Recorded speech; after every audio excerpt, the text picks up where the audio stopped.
Welcome to the Special Education Inner Circle podcast. We're going to have a conversation, just me and you. We're going to talk about some of the realities of what happens in special education and why I will never, ever give up on bringing more collaborative strategies to special education and bringing parents and teachers and admins and therapists together to train together, to learn together, to understand each other, to just work together at a different level. You know, there's a lot of people that are having great experiences in special education, and I'm excited for that. And I always say, you know, if things are going good, let's work together and go to great. It's easier to go from good to great than it is from kind of being in the pit and getting out of the pit and getting to something that's good. And, you know, I'm working all the time with master IP coaches. I'm talking about, come, join us in the master IP coach mentorship. Let me show you collaborative strategies. Let me help you be a leader at the IEP table. We say you can be the idea bringer, solution finder, and team builder. And I'm always kind of sunshine and unicorn and rainbows when I'm talking about what is possible. But there's a reason that I go to that extreme. There's a reason that I'm always kind of preaching about we can do this together and we need to learn together and we need to train together. And this week, I got an email in my inbox that reminded me of, and this is why. So I thought I'd give you guys a little sneak peek at this email and share with you because maybe you don't know about this side of special education that I'm going to share. And I'm going to tell you, I have been part of that side of special education that I'm going to describe here as a teacher. I have seen parents experience this side of special education, and that's why I don't like different sides of the IEP table. I like us to work together. Okay, so here's what happened. I sent out an email that let everybody know that there's a bonus that's happening if you join us in the Master IP Coach Mentorship. I just got a bunch of t-shirts. Anybody who follows us knows we love to put on our Master IP Coach t-shirts. We're all working, independently across the country as Master IP coaches. So you put on that t-shirt and you take a picture and you put it out there, and you're just part of a community. We're working together. So I wanted everybody to know that there was this bonus of, you know what, I'm going to send you a t-shirt. I want you to, just feel like one of us, come together and let's do this special education thing together.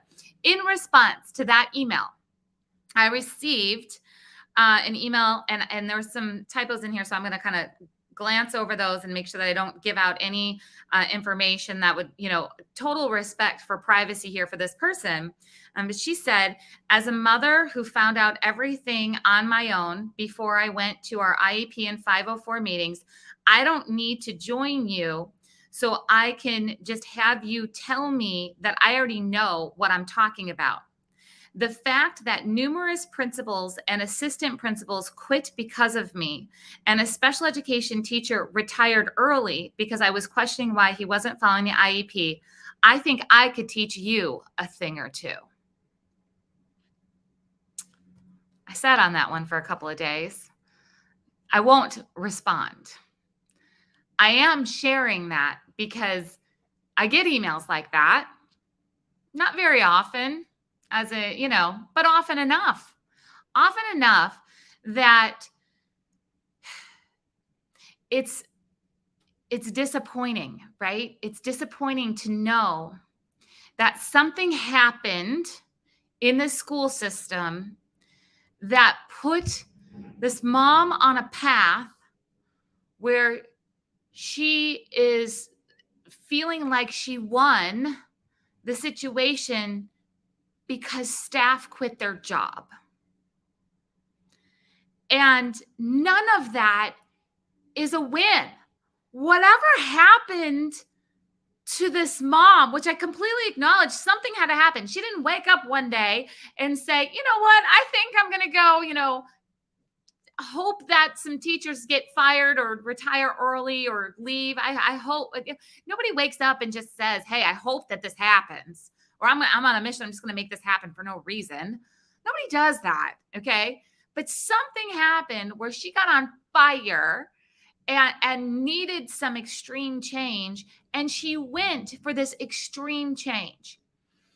And she feels like the win is that the staff left. And that's not okay.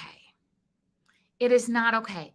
It is not okay that any of that happened. And it's definitely not okay that the end result is she thinks that she can teach me a thing or two on how to change IEPs, because I never want to change IEPs like that.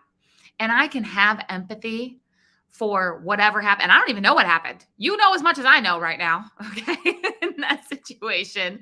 I don't know what happened. I know that something happened. I've been doing this long enough to know that something happened. All right.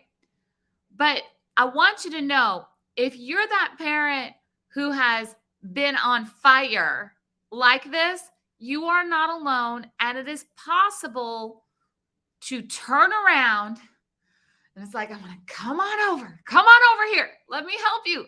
I completely acknowledge that you've been through a not great situation. And I know I'm putting that mildly. Okay. I completely acknowledge that. If you're a teacher who has experienced this, like, things obviously went really wrong on that team and it affected the entire team, come on over. Let's talk about this. If you are a parent or a teacher, or you've just been an IEP team who has never experienced something to this extreme, here's why this is important. It's important for you to understand this extreme. I'm going to give you an example. I was sitting at an IEP table, long time ago, probably 7 or 8 years ago. I was sitting with one of my clients. I'd worked with her for years. And that's what we do as master IP coaches. We build relationships with families, and and this is what I teach in the mentorship. I would say, like, I didn't take clients just for an IEP meeting. When I was learning to do this on my own, before the master IP coach mentorship even existed, before I built that to teach everybody else, hey, we can do IEPs this way. This was my own private practice I was doing on my own. And so I would go year after year after year after year with this family to IEP meetings. And there was a special education director who was a little bit newer to the team. Maybe I might have had one meeting with her in this IEP setting, prior to this meeting that I'm talking about. And we were asking for something very creative. And it had to do with extended school year. It had to do with inclusion during the school year. We're asking for these creative solutions. And I was getting a straight out no from the special ed director. Like, no, we don't do that here. No, we can't do this. Now, anybody who I've trained inside of the Master IP Coach Mentorship, you guys know, responses, show me the policy. Can we please write that down? And I know what to say to get through those situations. And it's not that we weren't getting through the situation we were, but I actually asked for a break in the meeting because I had a feeling. I had a feeling that there was something else going on. So I actually asked to speak to the director. I said, can we just talk for a second, just me and you, like, not even with my client.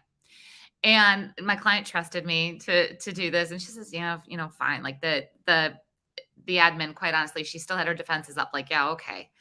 And I said to her, I'm going to guess that you've been burned before, that the things that we're requesting, you are hesitant to do these things because you've been burned before.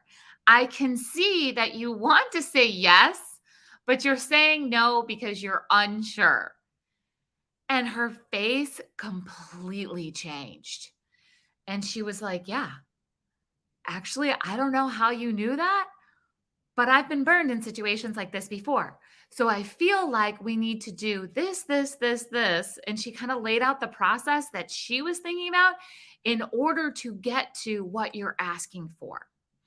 Basically, what it was is she needed to ask her boss and run it by her boss, but that's not really what she should say at the IEP meeting. So she was saying no instead.